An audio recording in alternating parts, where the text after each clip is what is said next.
The sixth sense, the spiritual center.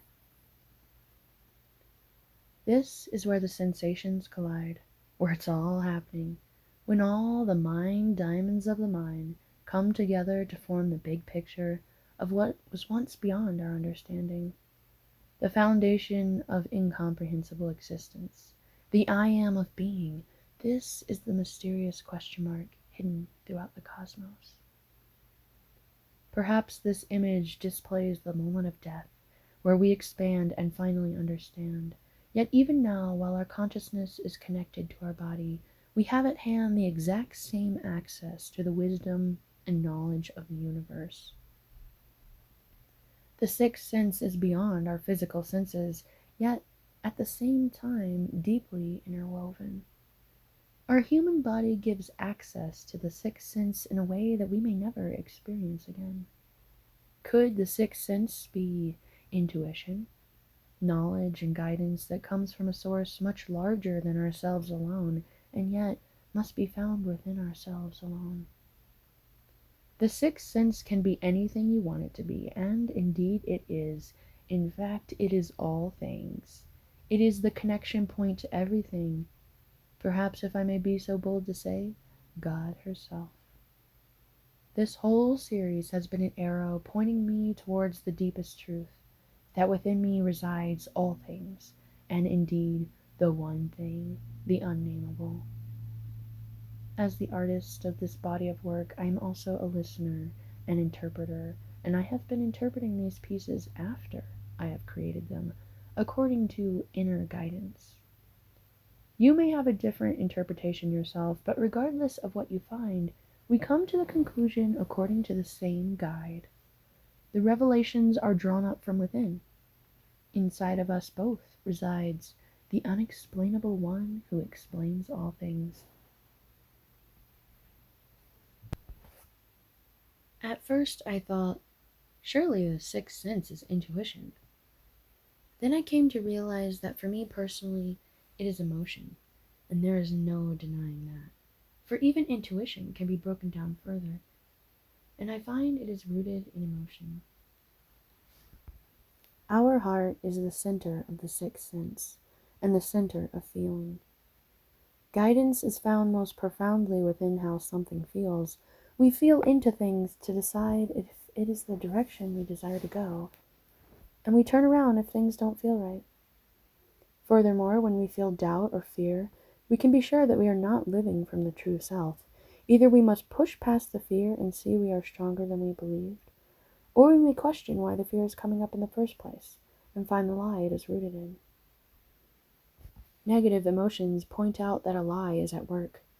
Whenever I have felt down on myself with no grace or compassion, the pain and discomfort of those lies digs in deeper. The pain is an indicator that I am feeding a fear. Perhaps the lie of, I am not good enough, only ever felt so painful to think, because it was not true. In times when I have been so sad that the emotions threatened to drown the life right out of me, I found comfort in the truth that I am one with the I am. The further I am from my true self, the further I am from the I am, and the further into pain I go. I found comfort because I came to the awareness that I am not defined by my emotions. The true me was not in pain, and I was only living in a false state of mind. Although at the time it seemed out of grasp, I knew there was a me who did desire to continue enjoying this gift of life. I knew that beyond the way I currently saw myself, there was also a me who was strong and empowered, able to get up and live resiliently. It's important to honor the lessons that guide us, but that does require a lot of strength. Negative emotions are only proof that the opposite is true. Everyone has worth, and so everyone feels the disconnect when they view themselves as worthless. We don't feel bad about who we truly are. If we feel discomfort when we are being ourselves, it is most likely due to self-consciousness. Therefore, to be our true self, we must also be accepting of ourselves. If God had eyes, it would be like looking at ourselves through her eyes and seeing beyond the shadows, knowing they are only shadows, to see the true self, the light within. When we do not see ourselves the way the all in all does, then we feel pain. But when we see ourselves as we truly are, then we are seeing ourselves through the eyes of Source. This guidance through our emotions can help us to know ourselves, to know who I am, as well as who we are not, so that we may disidentify with such projections of self and rise above those imposed limitations. Anything that is not true or worthy of your thought attention will grieve your inner spirit. It is you alone who feels those messages, and so you alone must listen. Negative emotions are red flags. They catch our attention through deep feelings that cut to the heart. While the opposite is true with emotions of elation and gratitude. These are green lights guiding the way. Moments where we know we are being true to ourselves and true to who we are created and called to be, they keep our attention and strengthen our identity with such states of mind. Knowing that negative emotions are indicators, we can use them to propel and motivate a U-turn. As well as when we feel positive emotions, we can be reassured that we are following the flow of life. This is why our callings and passions feel so wonderful to engage in. There's something to be said about following our innate desires and the skills we have cultivated purely through enjoyment of the activity. Oftentimes we think that if it comes so easy, it must not be of value. If it is so natural, it must be natural for everyone else too. My gifts are nothing special. Hold up! Wait a minute! There is a calling on your unique skill set that cannot be fulfilled by anyone else. There is a spot that only you can fill, and hearts that only you can touch. Some may try to suppress their emotions, and in so doing, suppress their greatest ally and guide. Perhaps people have good reasons. Maybe they've grown to distrust their emotions, or maybe they do not feel strong enough to handle them. But if we never face the challenge, then of course our strength will not grow. We owe it to ourselves and to the people in our life to process our emotions no matter how heavy. Without this, we will be left in the dark. But to remove the limitations of fear, and the light of revelation shines. Whether we realize it or not, we all tune into our emotions to make decisions. The marketing world is well aware of this and uses it to their advantage, tapping into humanity's psychological tendencies to sell more products and make us feel less than, like we need what they're offering. We act and make decisions from our feelings over fact. This is why contemplation should be encouraged when it comes to consumerism. Perhaps if we temporarily deprive ourselves before making a purchase, we would make more necessary purchases and less impulse buys, using the concept of inner inspired purchasing only. Inner inspiration can be used in all areas of life. It is the ideal to be led from one task to the next with a flow and harmonious ease. With practice and trust, we are inspired into who we truly are, into the right actions at the right time through divine inspiration. This inner guidance is fueled by trust. We trust the guidance now, and the next time it will be that much clearer. Each time it gets easier and easier to act on the inspiration because each time the trust of self and our ability to make decisions is strengthened. It often does require a lot of blind trust to follow through with the promptings. We have no idea what the outcome will be. In fact, the kind of inspiration we want to follow is the kind that we could care less about the outcome. It's something that feels so right, we couldn't not do it. We can't help ourselves. We just take the action or say the words so naturally. It's as if it's not even us doing it, but something greater moving through us.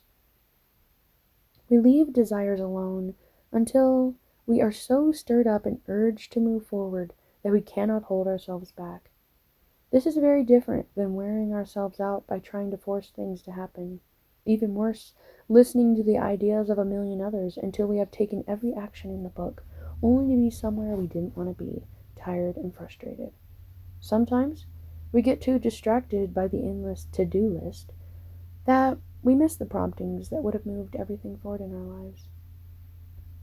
We are always given the exact right and perfect next step, and when we follow it, we find it has led us to the outcome of our dreams, perhaps even beyond what we knew we wanted. But this does require stillness, slowing down long enough to listen. More than silence, a surrender, the surrender of our time, being able to be still in the midst of uncertainty and not rushing from one thing to the next, as well as surrendered action, not being attached to the outcome, but enjoying the action in and of itself, a present moment awareness. This surrender is key. It is a super boost for the sixth sense. Because the sixth sense has power in and of itself, it is our way of connecting to infinite power.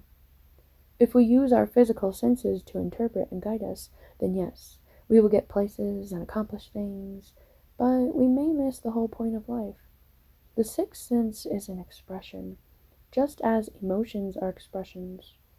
We could express the fearful side, or we could step out of our own way and allow a divine expression to be poured out as a blessing on the world through us. When we listen to our intuition, the analytical mind falls away. We tune into a flow of divine ideas and tune out the fear from overthinking. Indeed, it is a practice worth pursuing to live from such an automatic flow that it overrides the analytical, fear-based way of thinking. Perhaps moving away from the usual way of making decisions will open up a whole new world of possibilities. Just imagine if fear were not in the way. Living from the sixth sense is a safe place. Fear has no hold here. They cannot exist with each other.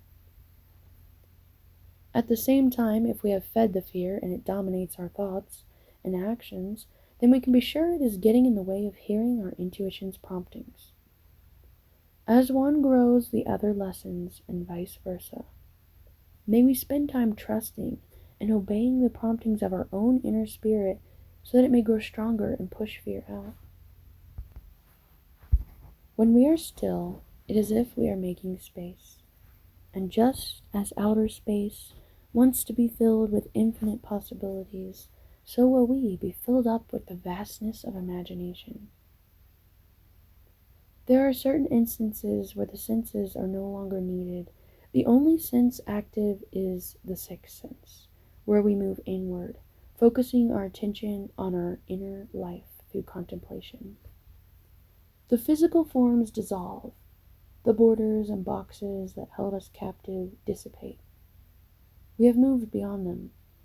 Fear has no hold here, and we become something new, reborn into the self that is higher, vaster, more powerful, and connected to the entirety of eternity.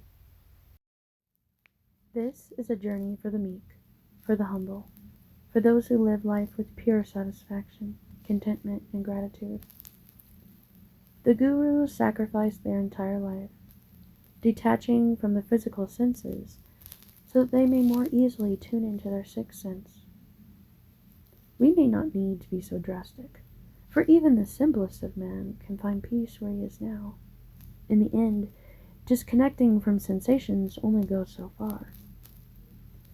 This woman made up of stars holds the earth in her heart, a loving place, a body full of love and encompassed by love.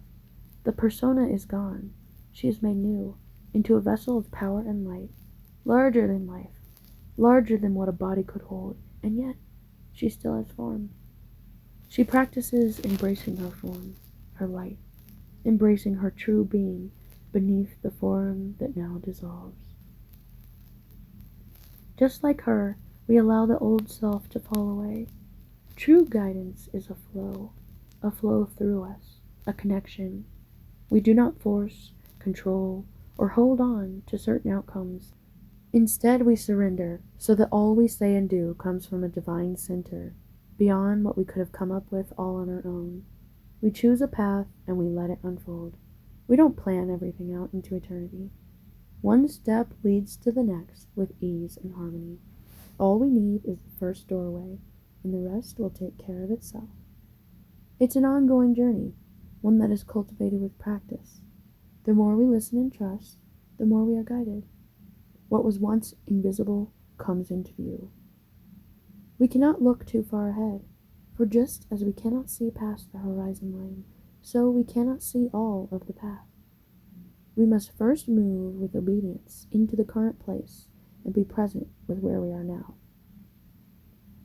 What action is laid out for us currently? Will we follow through? Surely living in the moment is what the sixth sense is all about, being aware and grateful for this present moment as it expands towards our dreams, feeling into the now, letting our heart rest here. There is great peace in trust, and trust is a knowing feeling. It's not a guess. We know I am that I am. We know we are guided. We know we are in the right place at this right time, doing exactly what we are meant to be doing. The rest will take care of itself. Intuition is all about knowing, and knowing has been a theme throughout this whole art series.